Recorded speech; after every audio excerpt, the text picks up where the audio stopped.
దేవుడు తనతో చెప్పిన ప్రకారము ఆ దినమందే వారి వారి గోప్యాంగ చర్మమున సున్నతి చేసెను. సున్నతి అనగా పాత నిబంధనలో సున్నతి అన్నారు. నూతన నిబంధనలో మారు మనసు, పాప క్షమాపణ, రక్షణ, బాప్తిస్మము అనేటటువంటి అర్థాలు వచ్చే రీతిగా పిలవటం జరిగిందనమాట. సున్నతి అంటే దేవునితో ఒక నిబంధన చేసుకోవటం. సున్నతి లేకుండా ఉండటం అంటే దేవుడు మాకు అక్కర్లేదు అనుకోవటం. అందుకే అబ్రహాముతో దేవుడు చెప్పాడు, నీ ఇంట్లో పుట్టిన వారందరూ కూడా ఏం పొందాలన్నాడు? అందరూ చెప్పండి. ఏం పొందాలన్నాడు? 17వ అధ్యాయము 13వ వాక్యం. నీ ఇంట పుట్టిన వాడును, నీ వెండితో కొనబడిన వాడును తప్పక సున్నతి పొందవలెను. అప్పుడు నా నిబంధన మీ శరీరమందు నిత్య నిబంధనగా ఉండును. సున్నతి పొందని మగవాడు అనగా ఎవని గోప్యాంగ చర్మమున సున్నతి చేయబడదో అట్టి వాడు తన జనులలో నుండి కొట్టివేయబడును. వాడు నా నిబంధనను మీరియున్నాడని అబ్రహాముతో చెప్పెను.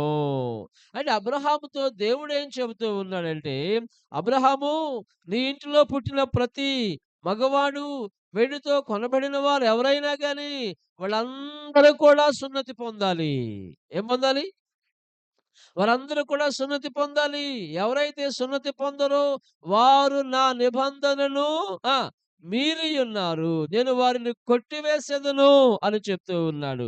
అంటే రక్షణ లేకుండా ఎవరైతే ఉంటారో, మారు మనసు పాపక్షమాపణ లేకుండా ఎవరైతే ఉంటారో, వారు దేవుని యొక్క నిబంధనను మీరియున్నారని దేవుడు చెప్తూ ఉన్నాడు. దేవుని ప్రజలారా, మనము ఏ విషయాల్లో ఆసక్తి కలిగి ఉండాలంటే, మన కుటుంబం అంతటిని చెప్పండి రక్షణలోనికి నడిపించుకునే విషయాల్లో గొల్యాతును ఉద్దేశించి దావీదన్నాడు. సౌలును మిగతా జనులందరూ భయపడ్డారు గొల్యాతుకి. దావీదొచ్చి గొల్యాతును చూచి ఏమన్నాడంటే, జీవము గల దేవుని సైన్యమును తిరస్కరించుటకు సున్నతి లేని ఈ ఫిలిష్తీయుడు ఎంతటి వాడు? ఏం లేదు వాడికి. చెప్పండి. ఏమి లేదు గొల్యాతుకి? సున్నతి లేదు. అనగా మారు మనసు లేదు. దేవుడు లేనివాడుగా, దేవుడు లేని వ్యక్తిగా ఉన్నాడు. పరజనుడుగా ఉన్నాడు. నిరీక్షణ లేనివాడుగా ఉన్నాడు. పరజనుడైనటువంటి గొల్యాతు, సున్నతి లేని ఈ గొల్యాతు, దేవుడు లేని ఈ గొల్యాతు, దేవుణ్ణి కలిగి ఉన్న మనల్ని ఎలా జయించగలడు? ఈ గొల్యాతుతో నేను పోరాడుతాను అని దావీదు మరి ఎంతో ధైర్యశాలిగా, ధైర్యశాలిగా గొల్యాతును ఓడించినట్లుగా మనం చదువుతాం పరిశుద్ధ గ్రంథంలో. ప్రియులారా, కాబట్టి సున్నతి లేని ఈ ఫిలిష్తీయుడు ఎంతటి వాడు అని పిలిచాడు దావీదు. కాబట్టి మనము మారు మనసు పొందాలి. స్తోత్రం చెప్పండి. రక్షణ పొందే విషయాల్లో ఆసక్తి కలిగి ఉండాలి. మీరందరూ రక్షణ పొందారనుకుంటున్నాను. ఇంకా ఎవరైనా ఈ సమాజంలో రక్షణ లేకుండా ఉన్నట్లయితే, మారు మనసు పాపక్షమాపణ అనుభవం లేకుండా ఉన్నట్లయితే, అట్టి వాళ్ళందరూ కుటుంబాలుగా పిల్లలతో సహా రక్షణ పొందాలని, మారు మనసు అనుభవంలోనికి రావాలని ఈ రాత్రి వేళ మనం నేర్చుకుంటూ ఉన్నాం. నూతన నిబంధనలోకొచ్చి మనం ఇంకా చదువుకున్నట్లయితే అపోస్తుల కార్యం గ్రంథము 16వ అధ్యాయము 15వ వాక్యం చెప్తుంది. ఆమెయు ఆమె ఇంటి వారును బాప్తీసం పొందినప్పుడు ఆమె, నేను ప్రభువునందు విశ్వాసము గలదానని మీరు ఎంచితే నా ఇంటికి వచ్చియుండుడని వేడుకొని మమ్మును బలవంతము చేసెను. అలాగే 16వ అధ్యాయము 33వ వాక్యం. రాత్రి ఆ గడియలోని అతడు వారిని ఇంటికి తోడుకొని వచ్చి అతని గాయములు కడిగెను. వెంటనే అతడును అతని ఇంటి వారందరును ఏం పొందారట? చూసారా? లూదియా కుటుంబం ఆమె చెప్తుంది.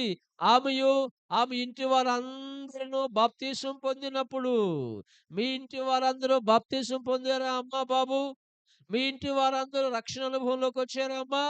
16వ అధ్యాయం 33వ వాక్యములో చెరసాల నాయకుని ఇంటి వారందరూ బాప్తీసం పొందారు. పూర్తి సంపూర్ణంగా కుటుంబము రక్షణలోకి వచ్చినట్లుగా మనం చదువుతూ ఉన్నాం. కాబట్టి రక్షించబడినటువంటి నీ జీవితంలో నీవు కుటుంబమును రక్షణలోనికి నడిపించుకునే విషయాల్లో నీవు ఆసక్తి కలిగి ఉండాలని దేవుని వాక్యములో మనం చదువుకుంటూ ఉన్నాం. స్తోత్రం చెప్పండి. ఆత్మీయముగా కుటుంబమును బాగు జేసుకోవాలి. చెప్పండి. ఏ రీతిగా? ఆత్మ సంబంధముగా కుటుంబమును బాగు జేసుకోవాలి. ఆ రీతిగా అబ్రహాము కుటుంబముగా రక్షణ పొందాడు. ఇంకా లూదియా కుటుంబముగా రక్షణ పొందింది. చెరసాల నాయకుడు కుటుంబముగా రక్షణ పొందాడు. ఆ రీతిగా వారు దేవునిని మహిమపరిచినట్లు దేవుని వాక్యములో మనం చదువుతూ ఉన్నాం. రెండవదిగా మనం ఏ విషయాల్లో బాగుపడాలంటే రాజుల రెండవ గ్రంథము పరిశుద్ధ వాక్యములో నుండి రండి. రాజుల రెండవ గ్రంథము ప్రియమైన వారలారా, దేవుని వాక్యమును మీ దృష్టికి తెస్తూ ఉన్నాను. 4వ అధ్యాయము. రాజుల రెండవ గ్రంథము 4వ అధ్యాయము. నేను చదువుతూ ఉన్నాను. దయచేసి జాగ్రత్తగా వినండి. మొదటి వాక్యం. అంతటా ప్రవక్తల శిష్యులలో ఒకని భార్య, నీ దాసుడైన నా పెనిమిటి చనిపోయెను. అతడు యెహోవా యందు భక్తి గలవాడయుండెనని నీకు తెలిసేయున్నది. ఇప్పుడు అప్పులవాడు నా ఇద్దరు కుమారులు తనకు దాసులుగా ఉండుటకై వారిని పట్టుకొని పోవుటకు వచ్చియున్నాడని ఎలీషాకు మొర్రపెట్టగా. స్తోత్రం చెప్దాం. ఒకటి, కుటుంబము ఆత్మీయముగా రక్షణ పొందాలని ఆసక్తి కలిగి ఉండాలి. ఆ రీతిగా కుటుంబమును బాగు జేసుకోవాలని ఆసక్తి కలిగి ఉండాలి. రెండవదిగా కుటుంబములో ఆర్థిక వ్యవస్థను బాగు జేసుకోవాలి. ఏ వ్యవస్థ? ఆర్థిక సంబంధమైన పరిస్థితుల్ని బాగు జేసుకోవాలి. ఆర్థికంగా నేను బాగుపడాలి అని నీవు ఆసక్తి కలిగి ఉండాలి. ఇక్కడ ఒక కుటుంబాన్ని చూస్తా ఉన్నాం. వారి పేర్లేమిటో వ్రాయబడలేదు గానీ, వారి యొక్క ఆత్మీయ స్థితి వ్రాయబడింది. ఏముందిక్కడ? ప్రవక్తల శిష్యులలో ఒకని భార్య. ఎవరంటే ఈమె? ఒక పరిచారకుని కుటుంబం. ఒక పరిచారకుని భార్య. ఒక శిష్యుడు. అతను ప్రవక్త దగ్గర పెరుగుతూ ఉన్నాడు.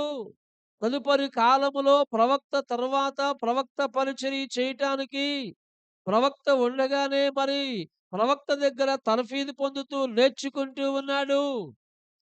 కాలగమనాన ఆయనకి ఎందుకైనా గాని అప్పులయినియి. ఏమైనియమ్మా? బాబు చెప్పండి, సహోదరులు చెప్పండి, ఏమైనియి? బాగా బాకీలయిపోయారు. ఆ చేసిన బాకీలు తీర్చకుండగానే ఆయన చనిపోయాడు. ఏం తీర్చకుండగా? చేసిన బాకీలు తీర్చకుండగానే ఆయన చనిపోయాడు. ఏం జరిగిందో ఏమో, ఆ! ఆయన చనిపోయినట్లుగా వ్రాయబడి ఉంది. ఇప్పుడు అప్పులు తీర్చాల్సిన బాధ్యత ఎవరి పైన పడింది? భార్య పైన పడింది. ఇల్లాలి పైన పడింది. గృహిణి పైన పడింది. అప్పుడు ఆమె ఇలా అనుకోవచ్చు. చచ్చినోడు చావంగా ఇంత బాకీలు నా మీదేసిపోయాడు. ఎవడు తీరుస్తాడు ఈ బాకీలు? వామ్మో! వాయ్యో! ప్రతిరోజు 10 మంది వచ్చిపోతా ఉన్నారు బాకీల కోసం. ఉదయం ఇద్దరు ముగ్గురు వస్తున్నారు.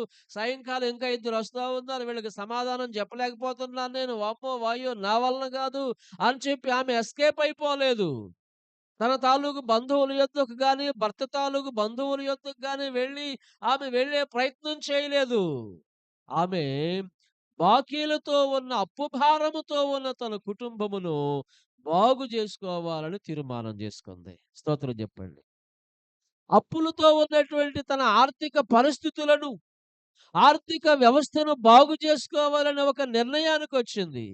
ఈనాడు మనుషులు ఆర్థికంగా చాలా చితికిపోయినటువంటి పరిస్థితుల్లో ఉంటా ఉన్నారు. అందరికి అధికంగా అప్పులవుతూ ఉన్నాయి. వడ్డీలు అధికంగా కడతా ఉన్నారు.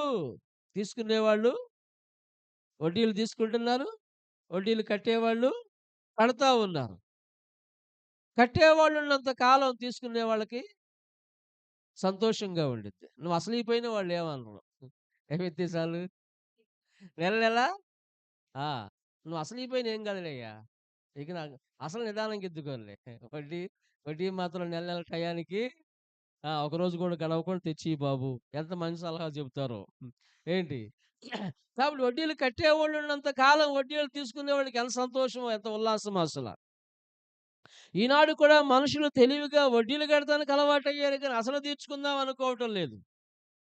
వడ్డీలు కడతాం సులభంగా నెలకి ఎంతో కొంత పడేసి వాళ్ళ యొక్క బాధ తొలగించుకుందాం అనుకుంటున్నారే గాని, ఎన్నాళ్ళు ఈ బాధపడాలి, అసలు ఇచ్చేద్దాం అనుకోలేకపోతా ఉన్నారు మనుషులు.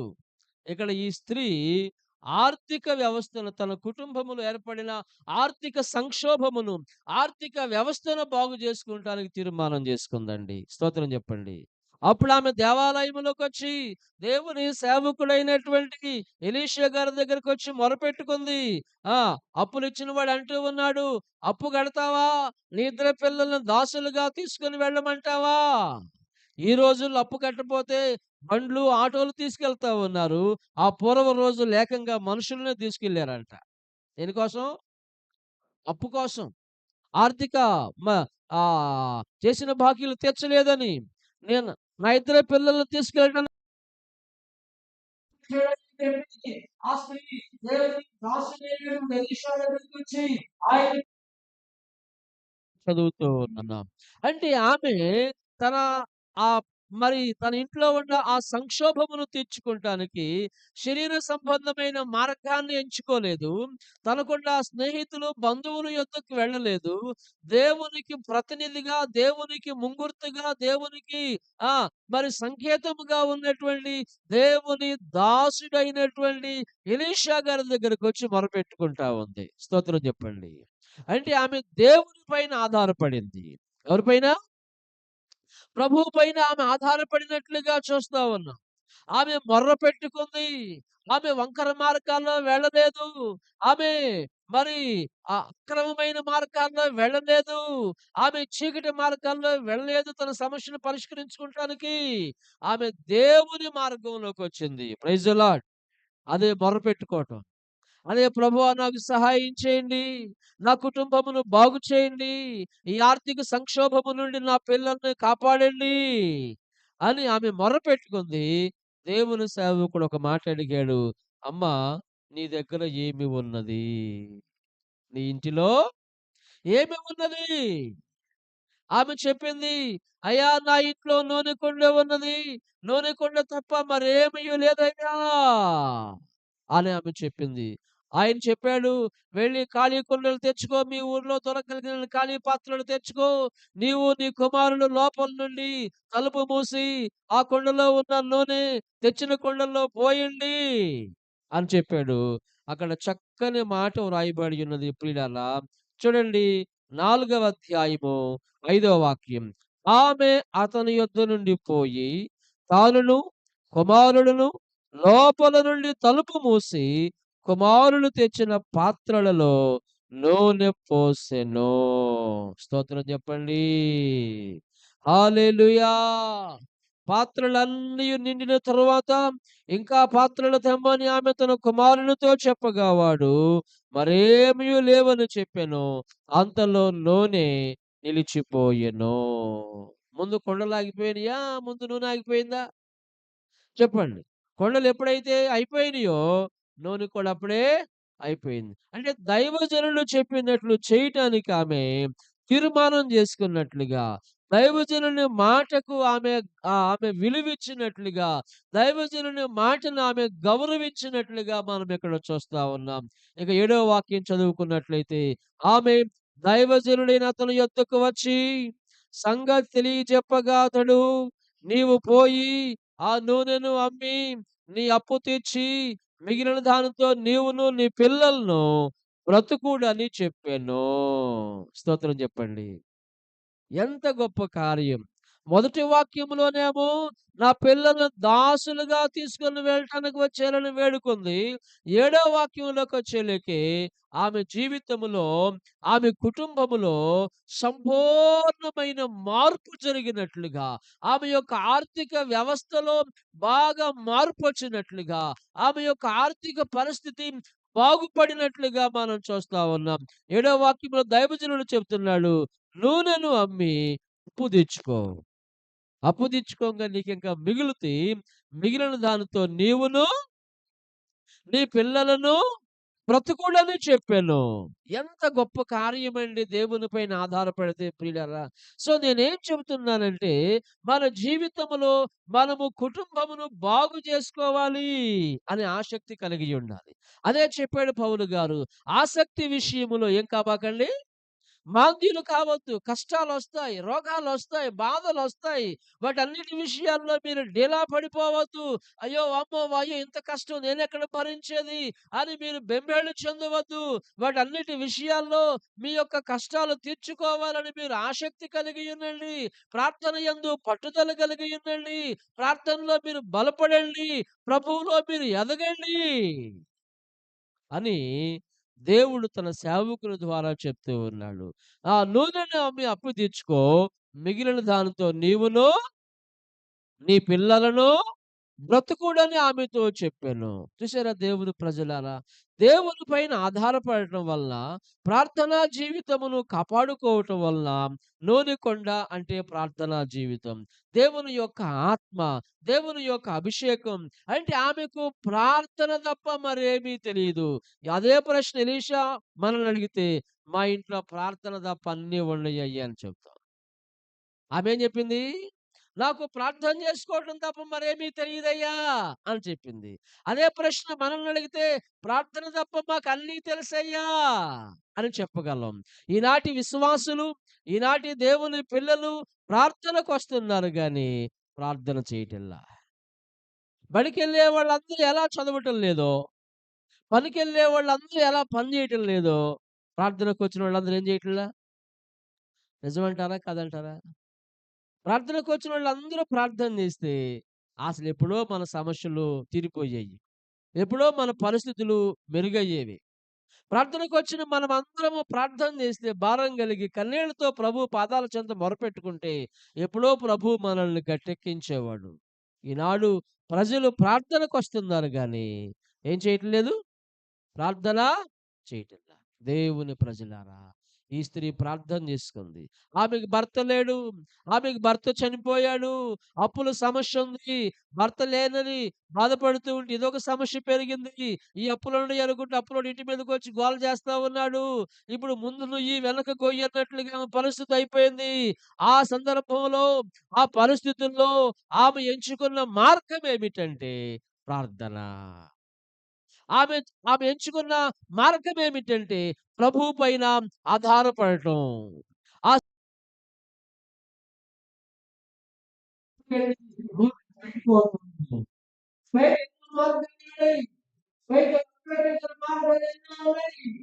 మార్గాలు, చీకటి మార్గాలు ఎన్నో ఉన్నాయి. వాటన్నిటిని ఎంచుకోలేదామె. ప్రభువు దగ్గరకు రావాలని నిజంగా ప్రభువుపై ఉంది. దేవుడు ఆమె యొక్క ఆర్థిక వ్యవస్థను బాగు చేశాడు. Praise the lord. ఈ రాత్రి వేళ ఈ సందేశమును వింటూ ఉన్న ఎవరైనా కానీ ఆర్థిక విషయాల్లో చితికిపోయి ఉన్నట్లయితే, ఆర్థికంగా నలిగిపోయిన స్థితిలో నీవుంటే, నీ ఆర్థిక వ్యవస్థను ప్రభువు బాగు చేయగలిగిన వాడు. నీ ఆర్థిక వ్యవస్థను ప్రభువు ముందుకు తీసుకురాగలిగిన వాడు. ఎప్పుడంటే నీవు ప్రభువు పైన ఆధారపడినప్పుడు. ప్రభువు పైన ఆధారపడినప్పుడు ప్రభువు నీ కుటుంబాన్ని ఆర్థికంగా బాగు చేస్తాడు. రండి, మరొక విషయాన్ని మీ దృష్టికి తేవాలని నేను ఆశిస్తూ ఉన్నాను. మార్కు సువార్త 5వ అధ్యాయము, బైబిల్ పరిశుద్ధ గ్రంథంలో నుండి మార్కు సువార్త ప్రియులారా 5వ అధ్యాయము ఇలాగ చదువుకుందాం. 5వ అధ్యాయము 21 నుండి చదువుదాం. యేసు మరలా దోణి ఎక్కి ఆ బహు జనసమూహం ఆయన యొద్దకు కూడి వచ్చెను. ఆయన సముద్ర తీరముననుండగా సమాజ మందిరపు అధికారులలో యాయీరనులొకడు వచ్చి ఆయనను చూచి ఆయన పాదముల మీద పడి, నా చిన్న కుమార్తె చావునయ్యున్నది. అది బాగుపడి బ్రతుకున్నట్లు నీవు వచ్చి ఆ దాని మీద నీ చేతులుంచవలెనని ఆయనను మిగుల బ్రతిమాలుకొనగా, ఆయన అతనితో కూడా వెళ్ళెను. బహుజన సమూహమును ఆయనను వెంబడించి ఆయన మీద పడుచుండిరి. స్తోత్రం చెప్పండి. ఇక్కడ ఒక అధికారిని చూస్తా ఉన్నాం. ఆదికాండం 17వ అధ్యాయంలో అబ్రహాము తన కుటుంబమును రక్షణలోనికి నడిపించుకునే విషయాల్లో ఆసక్తి కలిగి ఉన్నాడు. రాజుల 2వ గ్రంథము 4వ అధ్యాయములో ఒక మహిళామూర్తి, ఒక తల్లి తన కుటుంబమును ఆర్థికంగా బాగు చేసుకోవాలని ఆసక్తి కలిగి ఉన్నది. ఇక్కడ ఒక ఆఫీసర్, ఒక అధికారిని మనం చూస్తా ఉన్నాం. ఈయనేమిటంటే తన పిల్లల్ని బాగు చేసుకోవాలని ఆసక్తి కలిగి ఉన్నాడు. ఏముంది ఇక్కడ? నా చిన్న కుమార్తె చావనయ్యున్నది. ఏమైనది? నా చిన్న కుమార్తె చావుకు సిద్ధమైంది. ఏదో రోగం సంక్రమించింది ఆ అమ్మాయికి. ఇంకా ఆమె కంటే పెద్దవాళ్ళుంటే ఉండొచ్చు. ఒకవేళ ఉన్నారేమో! అందుకే చిన్న కుమార్తెను సంబోధించాడిక్కడ దేవుడు. నా చిన్న కుమార్తె చావునయ్యున్నది. అది బాగుపడి బ్రతుకున్నట్లు నీవు వచ్చి దాని మీద ఆ! నీ చేతులుంచవలెనని ఆయనను మిగుల బ్రతిమాలుకొనగా. ఎవరైనా? సమాజ మందిరపు అధికారులలో యాయీరనునొకడు. He is officer. ఆయన ఒక ఆఫీసర్ కేడర్‌లో ఉన్నాడు. ఆయన ఒక అధికార హోదాలో ఉన్నాడు. He is not ordinary man. సాధారణమైన వాడు కాదు. సమాజ మందిరపు అధికారులలో ఒక అధికారము కలిగినటువంటి వ్యక్తి. అటువంటి ఆయనకు, ఆయన కుమార్తెకు భయంకరమైన ఏదో సంథింగ్ ప్రాబ్లమ్ వచ్చింది. అలాంటి సందర్భంలో ఆయన తన కుమార్తెను బాగు జేసుకోవాలని తీర్మానం జేసుకున్నాడు. Praise the lord. ఈరోజు మన పిల్లలు బాగుపడ్డారా? మన కుటుంబాలు బాగయినయా? మన పిల్లలు బాగుపడ్డారా? వారి నైతిక జీవితం బాగుందా? మన పిల్లల యొక్క ఆత్మీయ జీవితం బాగుందా? ఈనాడు జేబులేమో చిన్నయి, ఫోన్‌లేమో పెద్దయి. ఒకడికి వాళ్ళ అమ్మ జెప్పింది, "ఒరేయ్! ఫోన్ చూడబాకయ్యా" అని.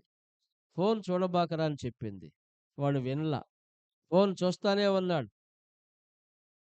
ఫోన్ చూస్తానే ఉన్నాడు. వాళ్ళ అమ్మ చెప్పింది, "సరే చూడురా నువ్వెంతసేపు చూస్తావో నీతో పాటు నేను గూడా కూర్చుంటాను నీకోసం." ఎవరి కోసం? వాడు చెప్తే వింటల్లా. "నువ్వెంతసేపు చూస్తావో ఫోను చూడు సరే. కొట్టే వయసు గాదు.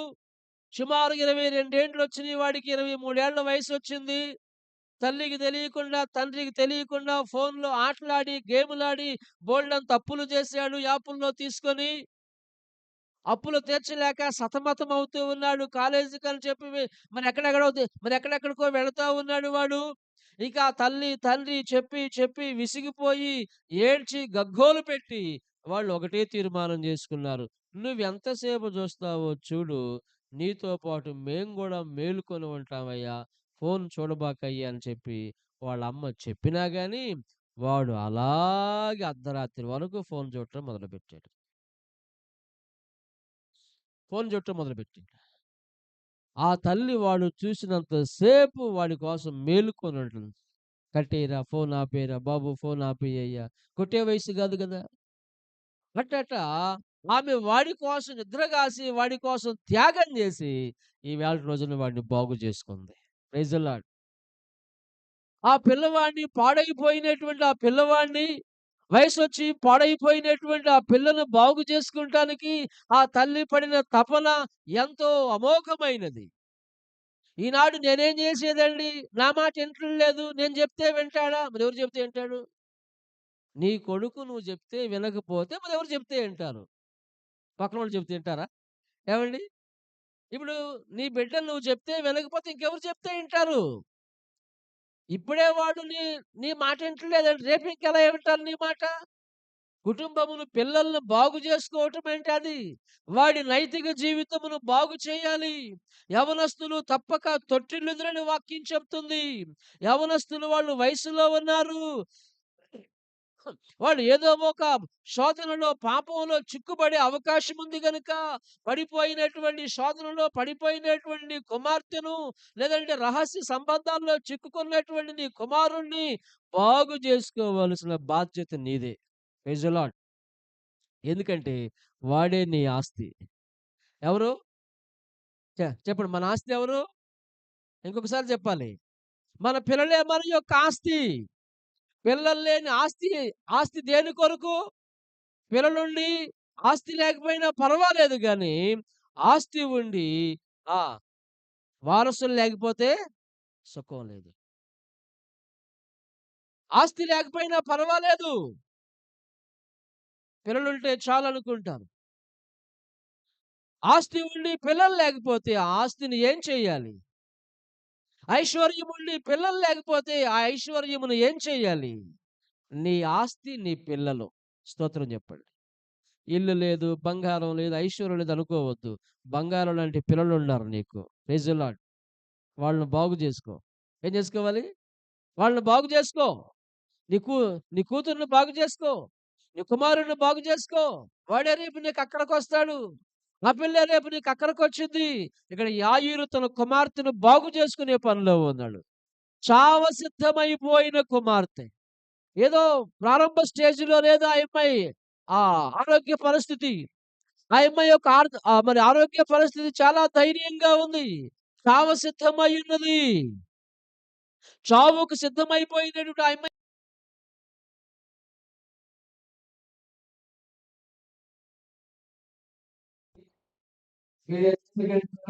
లేదు. చాలా భయంకరమైన వ్యాధొచ్చింది. ప్రమాదకరమైనటువంటి వ్యాధి. ఆ అబ్బాయి భార్య తన భర్తను బాగు చేసుకోవాలని కోరిక తపన పడింది. ఆ అబ్బాయి వాళ్ళ నాన్న అన్నాడు, ఎన్ని మందులు వాడినా బతుకుతాడా పెడతాడా ఎందుకు? చచ్చేవాడికి మందులు వాడటం దేనికి అన్నాడు. ఎవరు? ఆ అబ్బాయి తల్లి. ఆ అబ్బాయి భార్య అంది, ఏమైనా నేను ఖర్చు పెట్టుకుంటాను.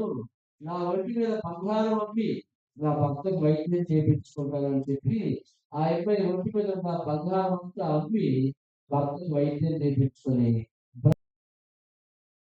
పడ్డాడు. చక్కగా ఉద్యోగం చేసుకుంటున్నాడు. స్తోత్రం చెప్పండి. ఒక కూతురు పుట్టింది. ఒక మంచి ఇల్లు కట్టుకున్నారు. లక్షణంగా ఉన్నారు. ఆమె బాప్తిసం పొందింది. ప్రభువును సేవిస్తా ఉంది. భర్త ముఖ్యమా? బంగారం ముఖ్యమా? పిల్లలు ముఖ్యమా? బంగారం ముఖ్యమా? ఆమె బంగారమును అమ్మి భర్తను బాగు చేసుకుంది.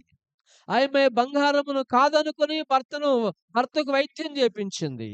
సో, ఇక్కడ మనం ఏం తెలుసుకోవాలంటే, మన పిల్లల్ని బాగు చేసుకోవాలి. Praise the lord. యాయీరు చావసిద్ధమయ్యున్నటువంటి తన కుమార్తెను బాగు చేసుకుంటా ఉన్నాడు. ఆయన అడుగుతూ ఉన్నాడు, అయ్యా నా కుమార్తె, నా చిన్న కుమార్తె చావనయ్యున్నది. అది బాగుపడి బ్రతుకున్నట్లు నీవు వచ్చి ఆ!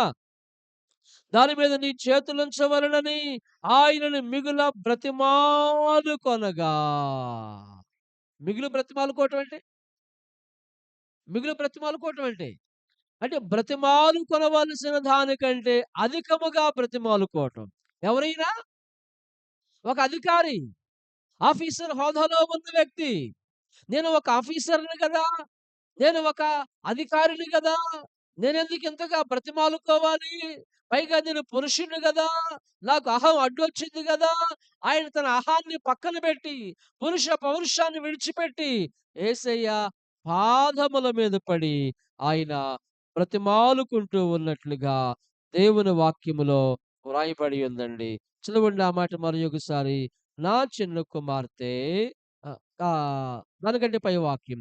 యాయీరుడనొకడు వచ్చి ఆయనను చూచి ఆయన పాదముల మీద పడి స్తోత్రం చెప్పండి. యేసయ్య పాదముల మీద పడిపోయాడు. ఎవరు? అధికారి అయిన యాయీరు. నేను అధికారిని గదా అనుకోలేదు. చచ్చిపోతే చచ్చిపోని అనుకోలేదు.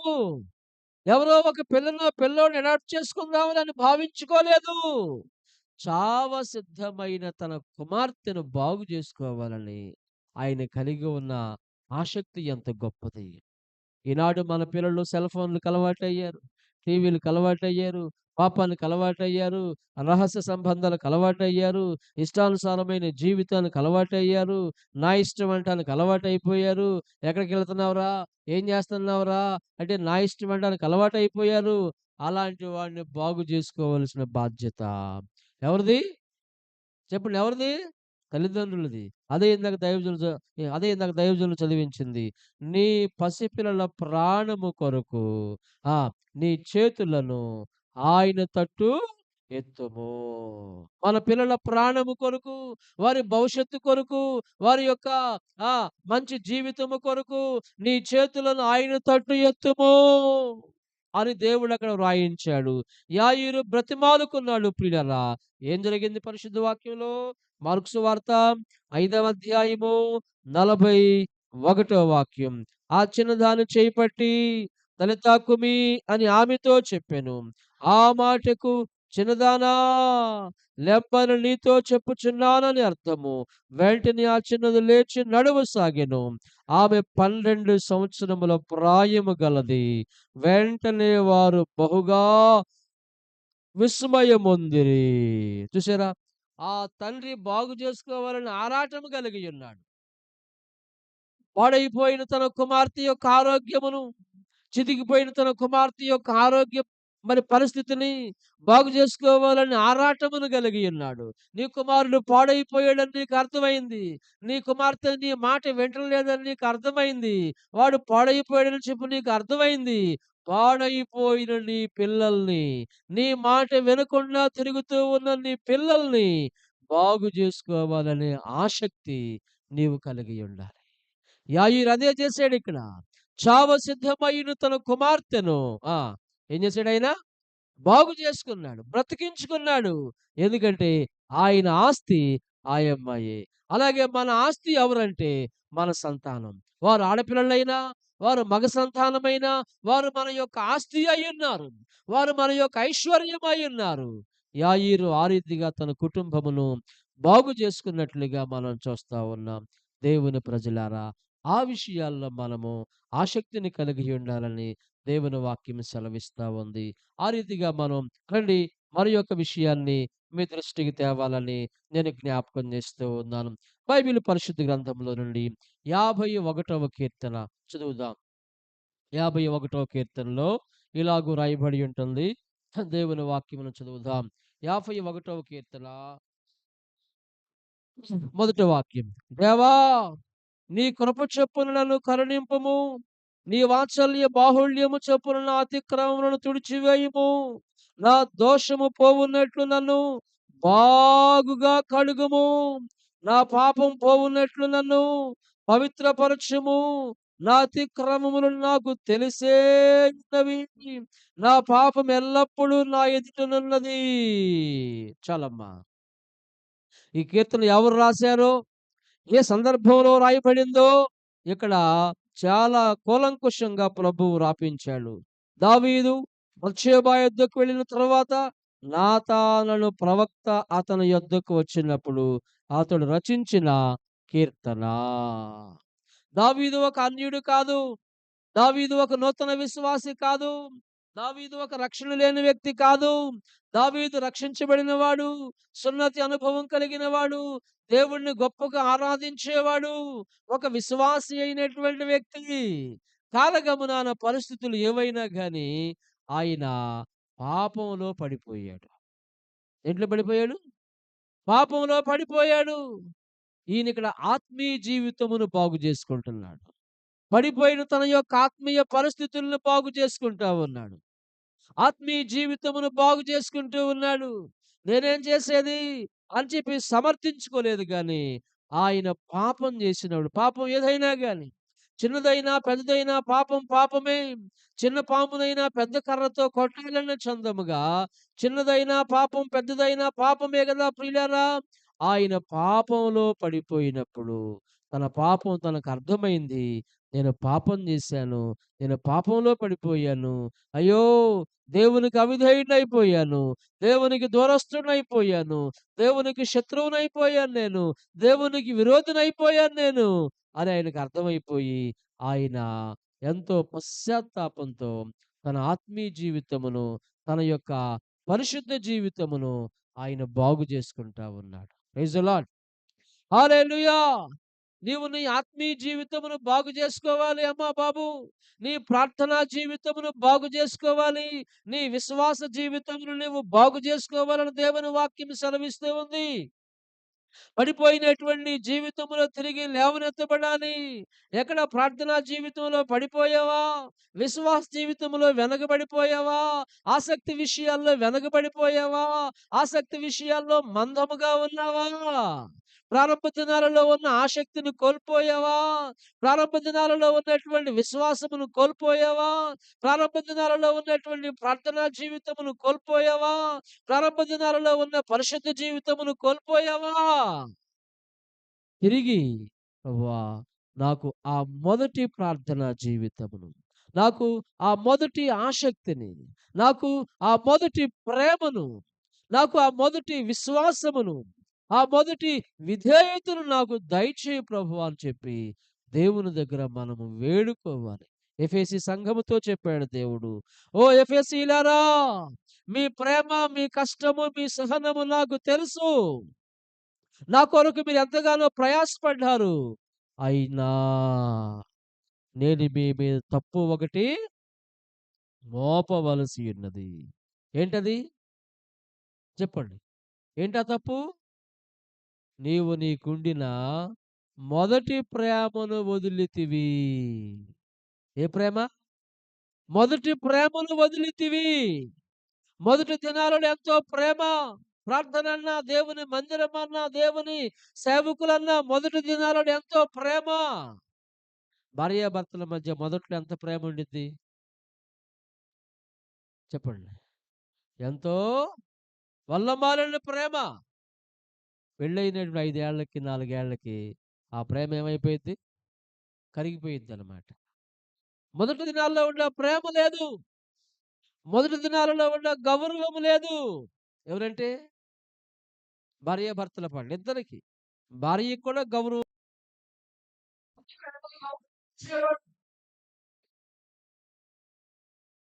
చూసేది భర్తని. మొదట్లో భార్యను ఎంతో గౌరవంగా మాట్లాడేవాడు.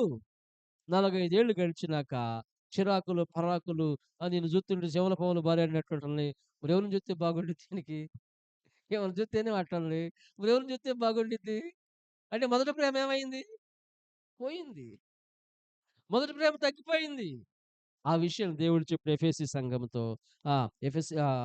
ప్రకటన గ్రంథము 2వ అధ్యాయం ప్రియమైన వారలారా, 2వ అధ్యాయము 4వ వాక్యం చదువుదాం.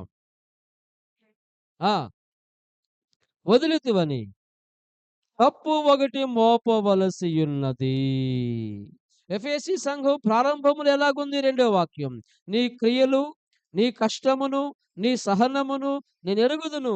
నీవు దుష్టులను సహింపలేవనియు, అపోస్తలులు కాకయే తాము అపోస్తలులమని చెప్పుకొను వారిని పరీక్షించి వారు అబద్ధికులని కనుగొంటివనియు, నీవు సహనము కలిగి నా నామము నిమిత్తము భారము భరించి అలయలేదనియు నేనెరుగుదును.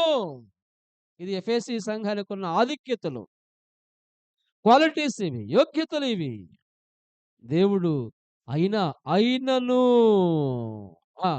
మొదట నీకుండిన ప్రేమను నీవు వదిలితివని నేను నీ మీద తప్పు ఒకటి మోపవలసియున్నది. ఈ దినాల్లో, ప్రారంభ దినాలలో ఉన్న ఆసక్తిని కోల్పోయారు మనుషులు. ప్రారంభ దినాలలో ఉన్న ప్రేమను కోల్పోయారు విశ్వాసులు. ప్రారంభ దినాలలో ఉన్నటువంటి ప్రార్థనా జీవితమును కోల్పోయింది క్రైస్తవ్యం. ప్రారంభములో ప్రార్థనన్నా, ప్రభువన్నా, ప్రభు సేవకుడన్నా, దేవుని దాసుడన్నా ఎంతో గౌరవం, ఎంతో ప్రేమాభిమానాలతో ఉండేవారు. కాలగమనాన వారేం పోగొట్టుకున్నారు? అందరూ చెప్పండి. ఏం పోగొట్టుకున్నారు? మొదటి ప్రేమను పోగొట్టుకున్నారు.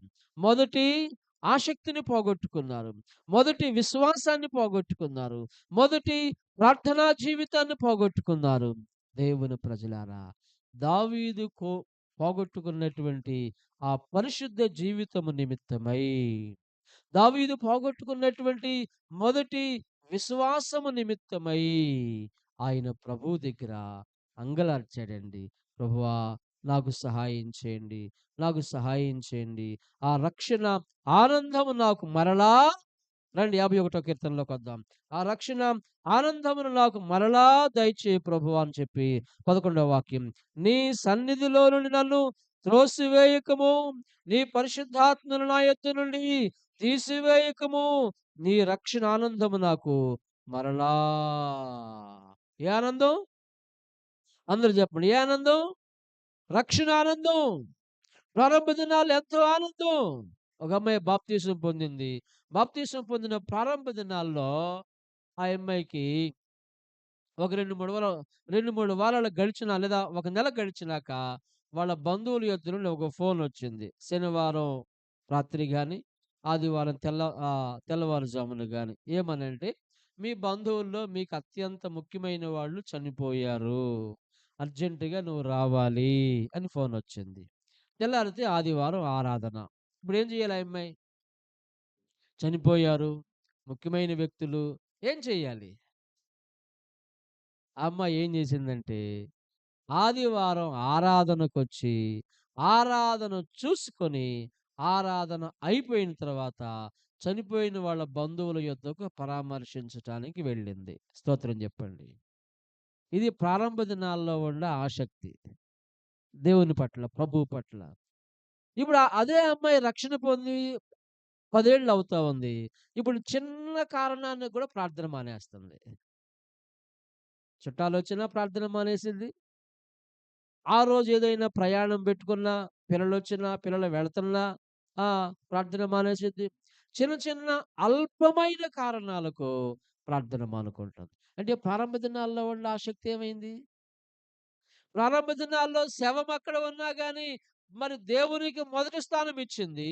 కాలము గడిచినాక అల్పమైన విషయాలకు కూడా, అల్పమైన కారణాలకు కూడా దేవుణ్ణి వెనకేసుకుంటా ఉంది.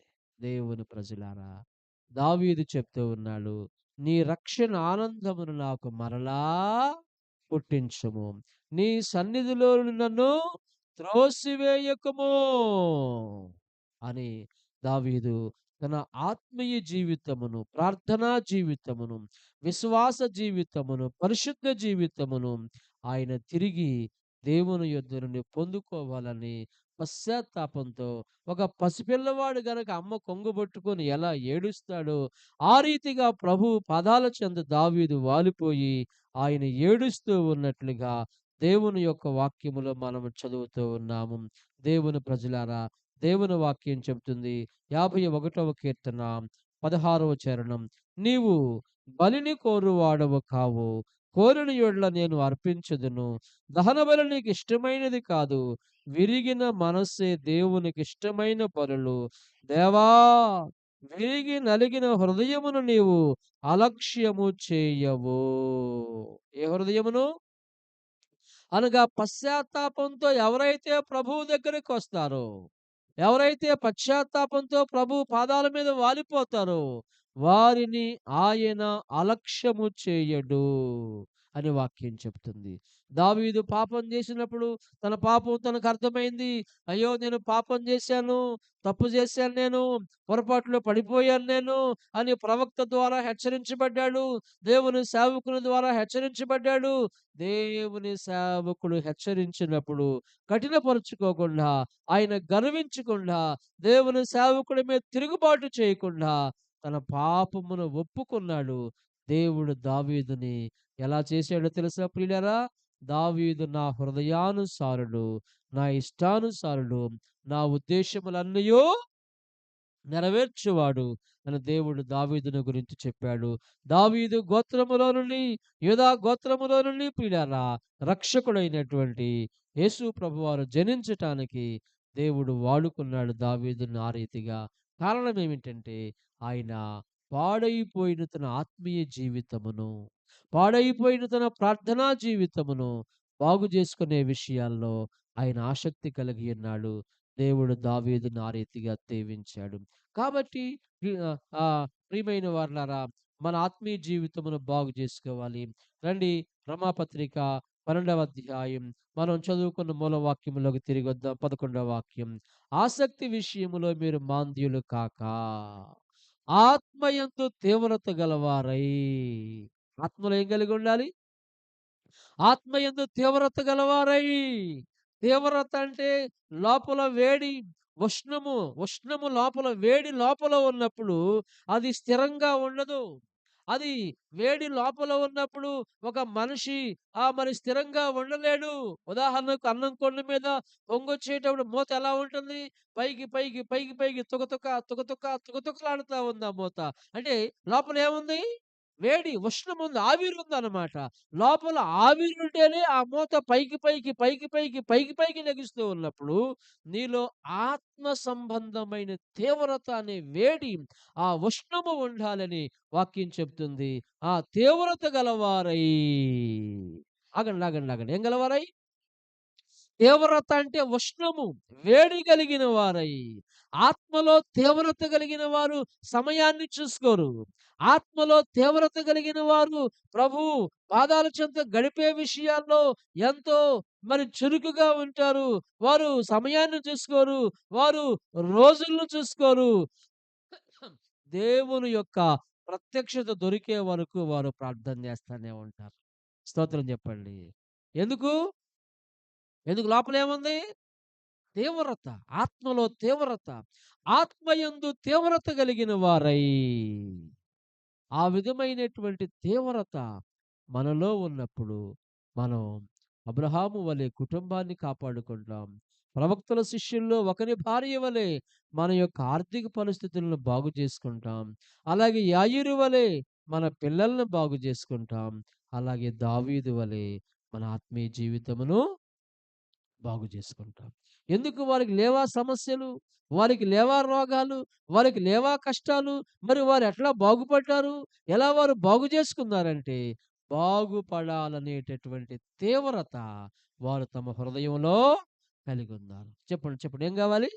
బాగుపడాలి. బాగుపడాలనే తీవ్రత, ఆసక్తి అంటే అదే కదా! ఆసక్తి విషయంలో మాంద్యులు కాక, ఆత్మయందు తీవ్రత గలవారై ప్రభువును సేవించుడి. నిరీక్షణ గలవారై సంతోషించుచు, శ్రమయందు ఓర్పు గలవారై, ప్రార్థనయందు పట్టుదల కలిగియుండుడి. ప్రార్థనలో పట్టుదల కలిగుండండి. ప్రార్థనలో పట్టుదల కలిగియుంటే, ఈ ఆశీర్వాదాలన్నీ నీవు పొందుకుంటావు. అబ్రహాము కుటుంబముతో రక్షణ పొందాడు. ప్రవక్తల శిష్యుల్లో ఒకరి భార్య తన అప్పులను తీర్చుకోగలిగింది. అలాగే యాయీరు తన పిల్లల్ని బాగు చేసుకోగలిగాడు. అలాగే దావీదు పడిపోయిన తన ఆత్మీయ జీవితమును తిరిగి బాగు చేసుకోగలిగాడు. పెట్టుకోగలిగాడు. దేని ద్వారా అంటే ఆత్మలో తీవ్రత. ఏంటి చెప్పండి? ఆత్మయందు తీవ్రత, ప్రార్థనలో పట్టుదల, ఆసక్తి విషయంలో మాంద్యులు కాకుండా ఉన్నారు గనుక, వారు తమ జీవితాలను, కుటుంబాలను, పిల్లలను బాగు చేసుకున్నారు. మన సంకల్పం ఏమిటంటే, మన కుటుంబమును బాగు చేసుకోవాలి. మన పిల్లలను బాగు చేసుకోవాలి. పడిపోయిన మన ఆత్మీయ జీవితమును తిరిగి పునర్నిర్మాణం చేసుకోవాలి. ఆ రీతిగా మనం ప్రభువు రాకడ కొరకు సిద్ధపడాలి. All of you stand up. అందరూ లేచి నిలబడి ఒక్క నిమిషం ప్రార్థన చేసుకుందాం. మీ 2 హస్తములు ఆకాశం తట్టు చాపి కొద్ది నిమిషాలు దేవుని దగ్గర ప్రార్థన చేసుకోండి. మీ 2 హస్తములు ఆకాశం వైపు చాపి, ఆసక్తి విషయంలో మాంద్యులు కాక, ఆత్మయందు తీవ్రత గలవారై ప్రభువును సేవించుడి. నిరీక్షణ గలవారై సంతోషించుచు, శ్రమయందు ఓర్పు గలవారై, ప్రార్థన యందు పట్టుదల కలిగి ఉండమని దేవుడు తన వాక్యంలో చెప్పాడు. దయచేసి ప్రార్థన చేసుకోండి. అయ్యా, స్త్రీలు, పురుషులు, యవనస్తులు దయచేసి ప్రభువు దగ్గర మొరపెట్టుకోండి. అమ్మా బాబు, నీ కుటుంబము బాగుపడాలని దేవుడు ఉద్దేశం కలిగి ఉన్నాడు. నీ కుటుంబాన్ని బాగు చేయాలని దేవుడు చూస్తా ఉన్నాడు. నీ ఆర్థిక పరిస్థితులు బాగుపడాలని దేవుడు చూస్తా ఉన్నాడు. ఎక్కడ పడిపోయావు? ప్రార్థనలో పడిపోయావా? అమ్మా, విశ్వాసంలో పడిపోయారా సహోదరులారా? మొదటి ఆసక్తిని కోల్పోయావా సహోదరుడా? అయ్యా, నాకు మొదటి ఆసక్తిని దయచేయి ప్రభువా. దయచేసి మీరందరూ ప్రార్థన చేసుకోండి. మీ హృదయాలు తెరవండి. మీ నోరు తెరవండి. దావీదు ఎలాగున పశ్చాత్తాపం చెందాడో మనం చూసాము. అయ్యా, నా పాపమును క్షమించండి.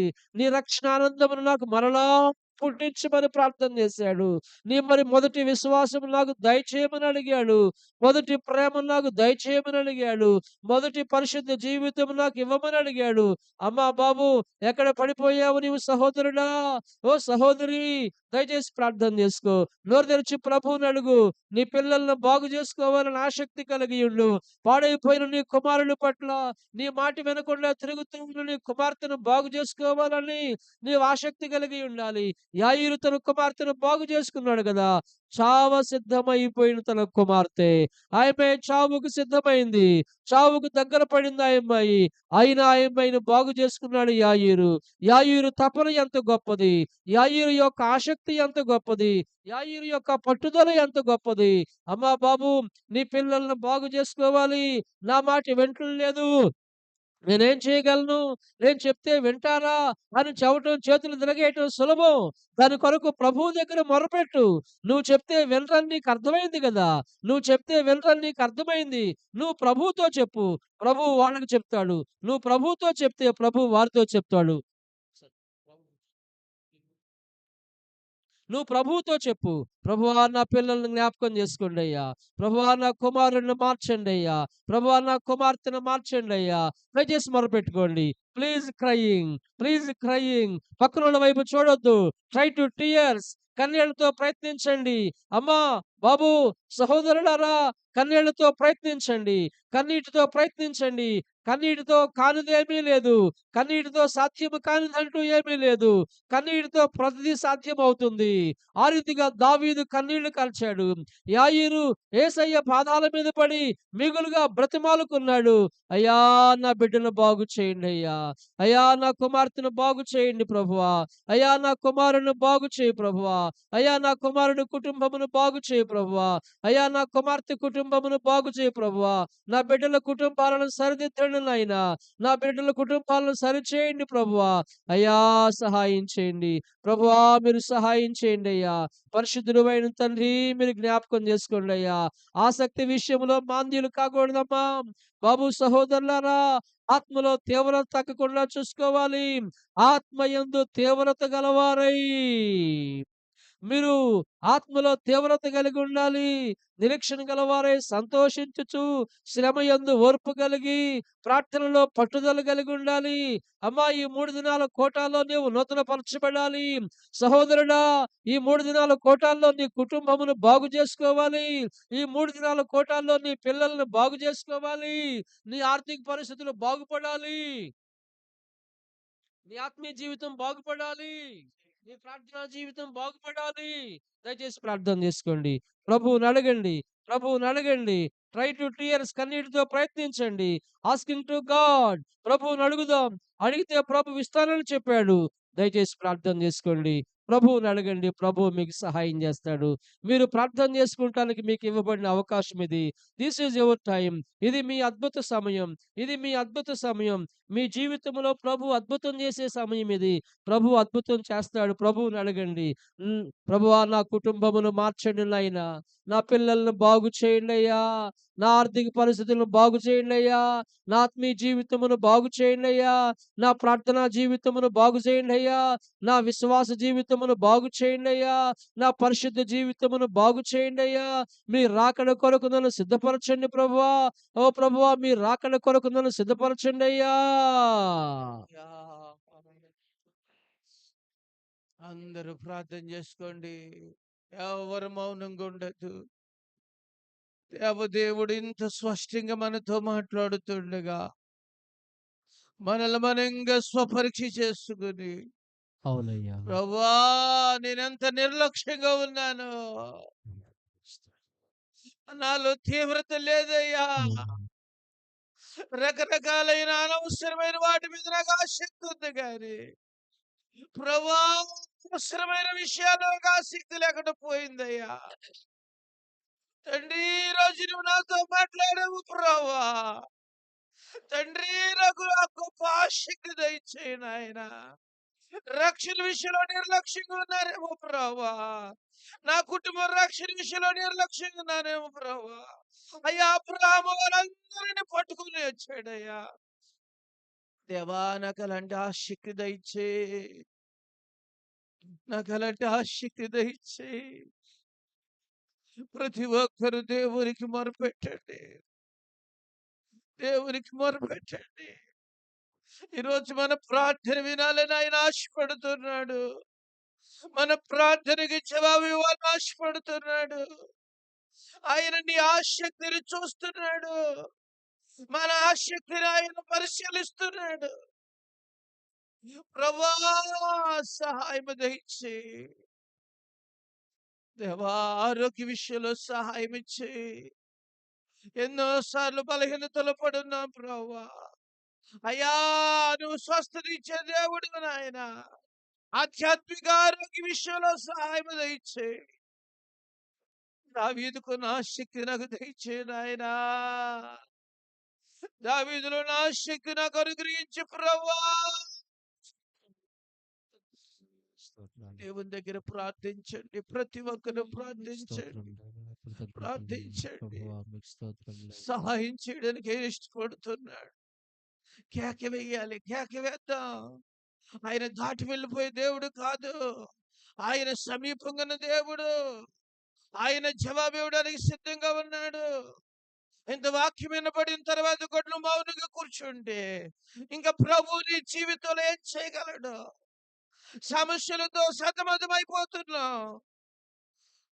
ప్రభు కార్యము నీ జీవితంలో జరగాలంటే ఈరోజు ప్రభువుకి మొరపెట్టుకుందాం. ఇది ప్రార్థనా తీరము. ఇది మొరపెట్టుకునే సమయము. ఇది దేవునితో మాట్లాడుకునే సమయము. ప్రభువా సహాయం ఇచ్చి దేవుని దగ్గర ప్రార్థించండి. అందరూ ప్రార్థించండి. మీ బిడ్డల విషయంలో ప్రార్థించండి. వాళ్ళ రక్షణ విషయంలో ప్రార్థించండి. వాళ్ళ ఆత్మీయ జీవితం కొరకు ప్రార్థించండి. స్తోత్రం స్తోత్రం. హల్లెలూయా, ప్రభువా హల్లెలూయా. మీకు వందనములయ్యా. ప్రభువా మీకు వందనములయ్యా. మీ ప్రజలను దీవిస్తూ ఉన్నారు. మీ ప్రజలు కన్నీళ్లతో మొరపెడతానికి సహాయపడుతూ ఉన్నారు. కన్నీళ్లతో మొరపెడతానికి సహాయపడుతూ ఉన్నారు. ప్రభువా కృతజ్ఞతలయ్యా, వందనములయ్యా, స్తోత్రములయ్యా. మీ ప్రజలను దాటిపోవద్దయ్యా. ప్రభువా మీ ప్రజలను దాటిపోవద్దయ్యా. తండ్రి మీ ప్రజలను కరుణించండి అయ్యా. ప్రతి వారిని కరుణించండి అయ్యా. అబ్రహాము తన ఇంటి వారిలో ప్రతి వారిని పట్టుకొని అన్నట్లుగా నైనా ప్రతి వారిని మీరు దర్శించండి అయ్యా. ప్రతి వారిని మీరు దర్శించండి అయ్యా. ప్రతి వారిని మీరు నూతనపరచండి అయ్యా. ప్రతి వారు నూతనపరచబడాలయ్యా. ఓ ప్రభువా ప్రతి వారు నూతనపరచబడాలయ్యా. ప్రతి ఒక్కరు నూతనపరచబడాలయ్యా. అబ్రహాము తన ఇంటి వారిలో ప్రతి వారిని పట్టుకున్నాడని మీ వాక్యంలో ఉందయ్యా.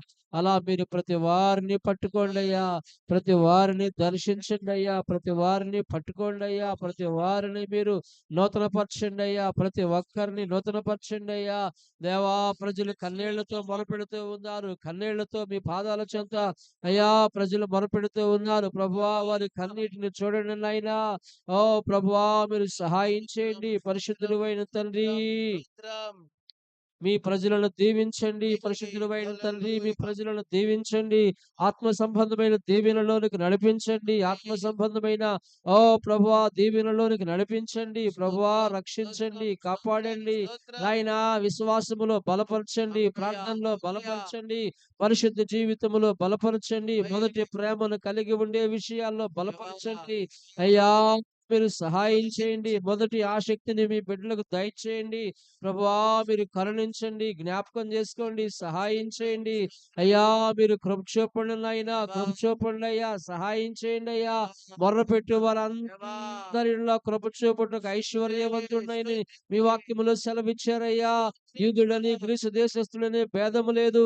ఒక్క ప్రభువే అందరికీ ప్రభువు అయ్యుండి తనకు ప్రార్థన చేయు వారందరి ఎడల కృప చూపుటకు ఐశ్వర్యవంతుడని మీ వాక్యములో సెలవిచ్చారయ్యా. దేవా మీ కృప దయచేయండి, కృప దయచేయండి. మొరపెట్టి వారికి అందరికీ కృప దయచేయండి, కృప దయచేయండి అయ్యా. సహోదరులారా మొరపెట్టండి. అమ్మా ఓ సహోదరి మొరపెట్టండి. అమ్మా ఓ సహోదరి నీకే చెప్పేది అయ్యా. ఓ సహోదరుడా నీకే చెప్పేది. కళ్ళు మూసుకో బాబు, నీకే చెప్పేది. ఓ దయచేసి ప్రార్థన చేసుకోండి. దేవా, దేవా, దేవా, దేవా, దేవా. అడగండి అడగండి ప్రభువుని అడగండి అడగండి ప్రభువుని అడగండి. నోరు తెరవండి. ప్రభువా సహాయం చేయండి అయ్యా. ప్రభువా సహాయం చేయండి అయ్యా. మేము మిమ్మల్ని ప్రోత్సహిస్తూ ఉన్నాం. ప్రార్థన చేసుకోమని ప్రోత్సహిస్తూ ఉన్నాం. ప్రార్థన చేసుకోమని ప్రభువుని మరి మీకు మనవి చేస్తా ఉన్నాం. ప్రార్థన చేసుకోండి అమ్మా. బాబు సహోదరులకు ప్రార్థన చేసుకో. యవనస్తులు మొరపెట్టండి. నాకు మంచి భవిష్యత్తుని ఇవ్వండి ప్రభువా. యవన బిడ్డలు మొరపెట్టుకోండి అయ్యా. యవన బిడ్డలు మొరపెట్టుకోండి అమ్మా. యవనస్తులారా మొరపెట్టండి. ప్రభువా నాకు మంచి భవిష్యత్తునివ్వండి. విద్యలో సహాయం చేయండి.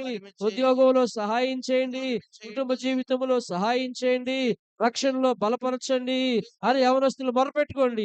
ఇంకా రక్షణ లేకుండా ఉంటే రక్షణ కొరకు ప్రార్థన చేసుకోండి. అయ్యా నాకు రక్షణ దయచేయి ప్రభువా. యవన బిడ్డలు రక్షణ లేకుండా ఉన్నవారు రక్షణ కొరకు ప్రార్థన చేసుకోండి. నువ్వు రక్షణ పొందడానికి ఇదిగో ఇదే మిక్కిలి అనుకూలమైన సమయం. ఇదిగో ఇదే రక్షణ దినమని దేవుని వాక్యం సెలవిస్తూ ఉంది. దయచేసి ప్రార్థన చేసుకోండి. అడగండి, అడగండి, ప్రభువుని అడగండి. స్తోత్రం స్తోత్రం స్తోత్ర హల్లెలూయా. యేసునామములో యేసునామములో కార్యము జరిగించు జరిగించు దేవా దేవా. సహాయం చేయి సహాయం చేయి. స్తోత్రం స్తోత్రం స్తోత్రం స్తోత్రం స్తోత్రం దేవా దేవా దేవా దేవా. చేయి కార్యము చేయి కార్యము చేయి కార్యము చేయి కార్యము చేయి. యేసు నామములో దేవా.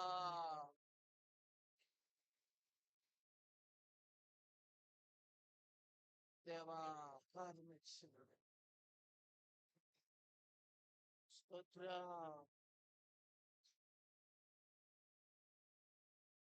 యేసు నామములో దేవా కార్యము జరిగించు. స్తుతి స్తుతి. అవునయ్యా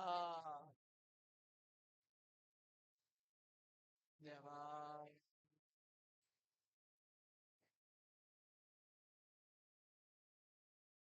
దేవా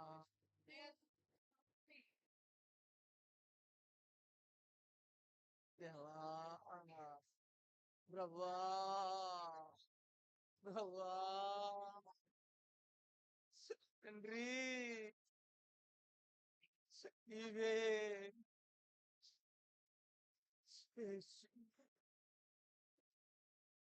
స్తోత్రం స్తోత్రం స్తోత్రం స్తోత్రం.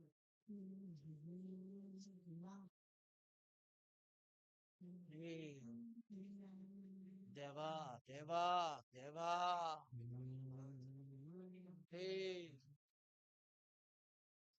దేవా. ప్రతి ఒక్కరు ప్రార్థన చేసుకోండి. అందరూ ప్రార్థన చేసుకోండి. ఎవ్వరు మౌనంగా ఉండద్దు. దేవుడు మనతో మాట్లాడిన మాటను ఒకసారి గుర్తు చేసుకొని తలపోసుకొని, ఈరోజు దేవుడు నిన్ను చూచినప్పుడు నీలో అవును. ఆసక్తి స్తోత్రం, స్పష్టంగా కనబడాలి. స్తోత్రం, దేవునికి స్తోత్రం, స్తోత్రం, స్తోత్రం, దేవునికి స్తోత్రం. మీలో ఉన్న ఆసక్తి ప్రభువా ఆయన మీకు చూడగలగాలి. వందనములయ్యా. ప్రభువా మీకు మీ తపన కృతజ్ఞతలయ్యా. మీ తాపత్రయం ఆయన చూడాలి. హల్లెలూయా. ప్రభువా మనం మందంగా ఉంటే మన పరిస్థితులు అలాగే ఉంటాయి. దేవా దేవా సహాయం చేయి. దేవా స్తోత్రం స్తోత్రం స్తోత్రం. హల్లెలూయా హల్లెలూయా హల్లెలూయా హల్లెలూయా. స్తుతి స్తుతి స్తుతి స్తుతి స్తుతి. దేవా కార్యం జరిగించు కార్యం జరిగించు. దయచేసి ప్రార్థన చేసుకోండి. మీరు ప్రార్థన చేసుకుంటానికి మీకు ఇవ్వబడిన సమయం ఇది. This is your time. ఇది మీ సమయం. ప్రభు మీ జీవితంలో అద్భుతం చేసే సమయం ఇది. అయ్యా మొర్రపెట్టు వారికి అందరికీ కృప చూపుటకు ఆయన ఐశ్వర్యవంతుడై ఉన్నాడు. ప్రార్థన చేసుకోండి.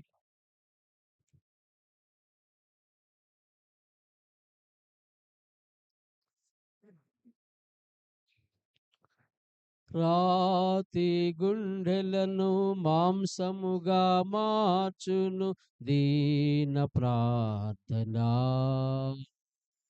శత్రువులందరినీ మిత్రులుగా చేయును తగ్గింపు ప్రార్థనా.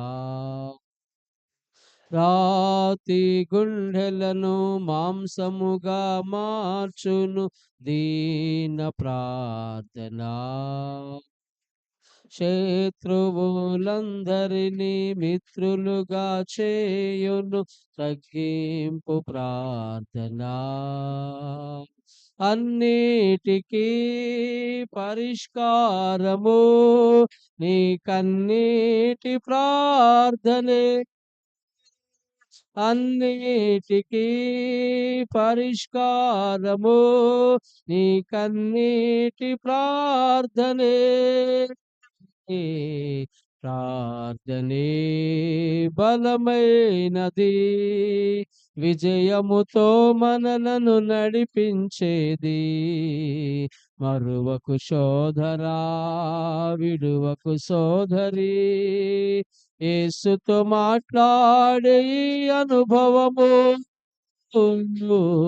మరువకు సోదరా, విడువకు సోదరి, యేసుతో మాట్లాడే ఈ అనుభవము. ప్రార్థనే బలమైనది. సోదరులారా, ప్రార్థనే బలమైనది. రాతి గుండెలను మాంసముగా మార్చేది దీన ప్రార్థన. శత్రువులందరినీ మిత్రులుగా చేయగలిగేది తగ్గింపు ప్రార్థన. అవునయ్యా. అన్నిటికీ పరిష్కారము నీ కన్నీటి ప్రార్థన. దేవా. అబ్రహాం ఆ రీతిగా ప్రభు మాటకు లోబడి తన ఇంటి వారందరినీ రక్షణలోకి నడిపించుకున్నాడు. ప్రవక్తల శిష్యుల్లో ఒకని భార్య తన ఇంట్లో ఉన్న అప్పు సమస్యల్ని ప్రార్థన ద్వారా తీర్చుకోగలిగింది. దేవా. చావు సిద్ధమైన తన కుమార్తెను యాయీరు ప్రార్థన ద్వారా బ్రతికించుకున్నాడు. తప్పిపోయిన దావీదు తిరిగి ప్రార్థన ద్వారా నూతనపరచబడ్డాడు. అవునయ్యా. ఆ రీతిగా నీవు నీ కుటుంబమును బాగు చేసుకోవాలి, నీ పిల్లల్ని బాగు చేసుకోవాలనే ఈ 3 దినాల కూటాల ఉద్దేశమై ఉన్నది. పరిశుద్ధుడు అయిన మా తండ్రి యేసు స్వామి, కృపగలిగిన రాజా, మీకు వందనములు, స్తోత్రములయ్యా. మీ దాసులు జెషుడియన్ అన్నయ్యని ప్రేమించి ప్రభువా 3 దినాలు సంఘంలో సభలు ఏర్పాటు చేయటానికి మీరు వారికి ఇచ్చిన ప్రేరేపణ కొరకై వందనములు. ఆ ప్రేరేపణకు లోబడటానికి సహాయం చేసినందుకు కొరకు వందనములయ్యా. ఈ రీతిగా నాయన ఈ రాత్రి మీ ప్రజలను దీవించారు. అనేకులు కన్నీళ్లతో మొరపెట్టుకున్నారు. అబ్రహాము వలె కుటుంబమును రక్షణలోకి నడిపించుకోవాలని మొరపెట్టారు. ప్రవక్తల శిష్యుల్లో ఒకని భార్య వలె ఆర్థిక పరిస్థితులను బాగు చేసుకోవాలని మొరపెట్టుకున్నారు. యాయీరు వలె తన పిల్లల్ని బాగు చేసుకోవాలని మొరపెట్టుకున్నారు. దావీదు వలె ఆత్మీయ జీవితంలో తిరిగి అయా జీవించబడాలని, తిరిగి నూతనపరచబడాలని మొరపెట్టుకున్నారు. వారి ప్రతి కన్నీటిని మీరు తుడిచారు. అందుకొరకై స్తోత్రాలనైనా. రేపు ఎల్లుండి జరగబోయే కూటాలను కూడా దీవించండి.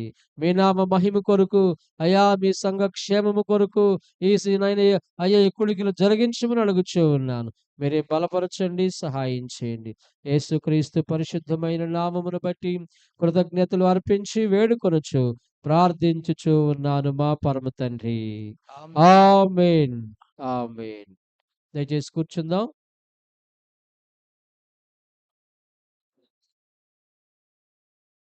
ఇప్పటి వరకు మరి చక్కటి దైవ సందేశాన్ని అందించిన మరి దైవజనులు ఇస్సా గారికి ప్రత్యేకమైన వందనాలు తెలియజేస్తున్నాను.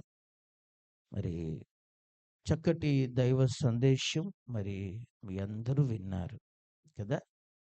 దేని గురించి విన్నారు ఒకళ్ళు చెప్పండి. ఏం చెప్పారు? ఆసక్తి విషయములో మంచులు కాక ఆత్మయందు తీవ్రత కలిగిన వారై ఉండాలి. ఏ విషయంలో ఆసక్తులు ఉండాలి? ఇప్పుడు జనాలకేమో తినే దాని మీద ఆసక్తి, తిరిగే దాని మీద ఆసక్తి కదా, సంపాదించుకునే దాని మీద ఆసక్తి మనుషులకి, కొంపలు కూల్చేదానికి అంతే కదా. ఈ కొంపకి ఆ కొంపకి ఏం పెడతారు కొంతమంది, నువ్వు పెడతారు, ఆడికి అదే ఆసక్తి, తిరిగినోడు తిరుగుతూనే ఉంటాడు. ఇలాంటి ఆసక్తులు ఉన్నాయి లోకంలో. కానీ దేవుని వాక్యంలో భక్తులు ఎలాంటి ఆసక్తి కలిగి ఉన్నారో పరిశుద్ధాత్మ దేవుడి దినం మనందరితో మాట్లాడాడు. మనము కూడా ఇలాంటి ఆసక్తి ఉండాలి అని పట్టుదలతో కొద్దిసేపు మీరు ప్రార్థన చేశారు. చేశారా? చేశారా? కొంతమంది ఇళ్ళకి కూడా ఊపుతులేదు. ఆ? ఓ పళ్ళ డాక్టర్ గారు ఆయన మంచి మాటలు చెబుతూ ఉంటాడు. మంచి సీనియర్ పళ్ళ డాక్టర్ గారు ఆయన. ఆయన ఏం చెప్పాడంటే, అసలు మీ పళ్ళుకి జబ్బు అనేది అస్సలు రాదు. ఎప్పటికీ రాదు. నేను చెప్పే ఈ సుతారు మీరు చేస్తే ఎప్పటికీ అసలు ఏ పంటి జబ్బు అసలు రానే రాదు అన్నాడు.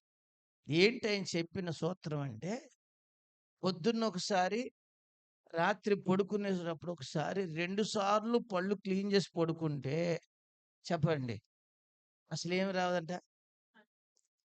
పళ్ళుకి ఏ బాధ రాదు. ఆయన ఇలా చెబుతూ మళ్ళీ డాక్టర్లతో చెబుతున్నాడు ఆయన. నేను చెప్పాను కానీ వీళ్ళెవరో ఏం చేయరు, వినరు. మీ డాక్టర్లారా మీరేదో సీక్రెట్ చెప్పేసని మీరందరూ ఏమవుతారు? ఆ! మీరు కలవరపడతారేమో, పేషెంట్లు వత్తం మానేత్తారని మీరేమి ఏమవ్వకండి. కలవరపడకండి. చెబుతూ నేను చెప్పాను. ఈళ్ళెవడో ఏం చేయడు. పళ్ళు పొద్దున్నే సరిగ్గా తోముతులేదు ఈళ్ళు. రాత్రులు ఎక్కడ తోముతారు ఈళ్ళు. డాక్టర్లారా మీరెవ్వరు ఏం పడకండి. మన పేషెంట్లు మనకి ఏమవుతూనే ఉంటారు. వస్తూనే ఉంటారు అన్నాడు ఆ డాక్టర్ గారు. అవునా? ఇది విన్నప్పుడు మన సంగతి కూడా గుర్తొస్తుంది. ఇందాక ఇసాక్ గారు చెప్పారు. పనికెళ్ళినోడు పని చేత్తలేదంట. ఎక్కడికెళ్ళినోడు? పనికెళ్ళినోడు పని చేత్తన్నాడా? చేయట్లా. అలాగే గుళ్ళోకొచ్చినోడు ఆ! ఇంట మాత్రం ఇనేత్తనం. అందరిని కాపాడు నాయన ఇక్కడ అంటున్నాం. ఇంటికెళ్ళాక మళ్ళీ మామూలే. గ్రూప్ వారీగా ప్రార్థన చేపిచ్చేటప్పుడు కొంతమందిని చూత్తాను. ఒక్క ముక్క కూడా ఎక్కడ మొదలెట్టాలో తెలుత్తలేదు ఆళ్ళకి. ఆమీన్ అంటం కూడా తెలుత్తలేదు కొంతమందికి. అంటే నేననుకున్నాను ఇంకా ఈళ్ళ ఇంటికాడ కూడా ఏం చేసే ప్యాచీకి అది ఇది. కదా! మీరు గుర్తుపెట్టుకోండి. మన జీవితాలు అలా ఉంటే ఎప్పుడు మంచి పరిస్థితులు చూస్తాం. ఆలోచించండి. కదా! మనం విని విడిచిపెడతాం కాదు. విన్న దాన్ని మన వంట పట్టించుకుంటే మన జీవితంలో గొప్ప కార్యాలు ఖచ్చితంగా చూడగలం. కాబట్టి అది మీ దగ్గరే ఉంది ఆసక్తి. మీ ఆసక్తిని ఎవరు చూడాలి? దేవుడు చూస్తాడు. అర్థం మీకెక్కడ? పిల్లలకి ఏదన్నా ఇంట్రెస్ట్ ఉంటే ఏవండి ఆళ్ళు అది అయ్యేదాకా ఎలా ఉంటారు? అవునా? మీకు కూడా కొన్ని విషయాల్లో ఆసక్తి ఉంటది. డ్వాక్రా డబ్బులొచ్చినాయి అనుకో చేతిలోకి. అప్పుడు మీ ఆసక్తి ఎలా ఉంటదో ఒకసారి చెప్పండి నాకు? ఎలాగుంటది? ఈ డబ్బులు ఉన్నాయంటే ఈయన ఎక్కడో పెట్టేత్తాడు బాబోయ్! ఎళ్ళిపోదాం, ఎళ్ళిపోదాం, ఎళ్ళిపోదాం. కళ్యాణ్ జ్యువెలర్స్‌కెళ్ళిపోదాం. అంతేనా? చెప్పండి. ఎక్కడికోసాడికి ఎళ్ళేదాకా మనసు ఏం చేయనివ్వరు. దానికి రేపు పొద్దున వెళ్దాం గానిలే. ఇవాళొచ్చి ఎళ్ళిపోదాం. ఎక్కడికి? మీకు డౌటే. ఎందుకంటే మళ్ళీ ఎందులోనో పెట్టేత్తాడు. ఇప్పుడు ఏం చేయాలి? అప్పుడు మీకు ఎలా అంటే ఏముంటది ఇప్పుడు చెప్పండి? మరి అదే వాళ్ళ రక్షణ విషయంలో కదా! ఆళ్ళని బాగు చేసుకునే విషయంలో కదా! మన కుటుంబం బాగుంటే మనం బాగున్నట్టే. కదా! మీరు ఆలోచించండి. వస్తువులు మంచి పరిస్థితులుంటే ఎన్నైనా సంపాదించుకోవచ్చు. నేను కొన్ని పరిస్థితులు చూస్తాను. రూ. 4 సంపాదించి కొట్టేళ్తున్నారు ఈళ్ళు. ఆళ్ళొచ్చేటప్పటికి మొగుడు, పిల్లలు పాడైపోతున్నారు. ఆ డబ్బేం చేసుకుంటారు ఈళ్ళు? అయ్యి ఎలాగో ఉంటలేదు ఈళ్ళ దగ్గర. ఆళ్ళని చూసినప్పుడు నాకు అదే అనిపిత్తది. ఈ రోజున కూడా మన జీవితాలు చూడండి. ఎన్నో సంపాదించుకొని విలువైన జీవితాలను మనము తీసుకోకూడదు. ఈ రాత్రి దేవుడు మనతో చాలా తేటగా విషయాన్ని మాట్లాడుతున్నాడు. మీరే ఏం చేసుకోండి? అర్థం చేసుకొని మిమ్మల్ని మీరే ఆసక్తిని ఏం చేసుకోండి? పెంచుకోండి. ఈ విషయాల మీద మీరు ఏం పెంచుకోవాలి? అది ఎవరో పెంచరు. మీరే పరిస్థితులు చూచి మీరు ఆ విషయాల మీద ఆసక్తిని పెంచుకుంటే పరిశుద్ధాత్మ దేవుడు ఆ! సహాయం చేస్తాడు. దేవుడు మీ పట్ల గొప్ప కార్యము అలాంటి కార్యము జరిగించబడాలంటే చక్కగా ఈ యొక్క అమూల్య సందేశాన్ని మీ మదిలో పెట్టుకోనండి. ఈరోజు మనము కొన్ని విషయాలు ప్రార్థన చేసుకుందాం. నా దగ్గర కొంతమంది వారి యొక్క ప్రార్థన విన్నపాలు తెచ్చి నా దగ్గర పెట్టారు. నేను వాటి కొరకు ప్రార్థన చేస్తాను. నాతో కలిసి మీరు కూడా ఏం చేస్తారు? ఏకీవించండి. అందరూ కూడా మోకరించండి. మోకరించిన వారు ముందుగా మీకోసం, మీ కుటుంబం కోసం, మీ అవసరాల కోసం క్లుప్తంగా చిన్న ప్రార్థన చేసుకోండి. తదుపరి నేను ఈ అంశాల కొరకు ప్రార్థన చేసినప్పుడు నాతో పాటు మీరందరూ ఏకీభవించుదురు గాని.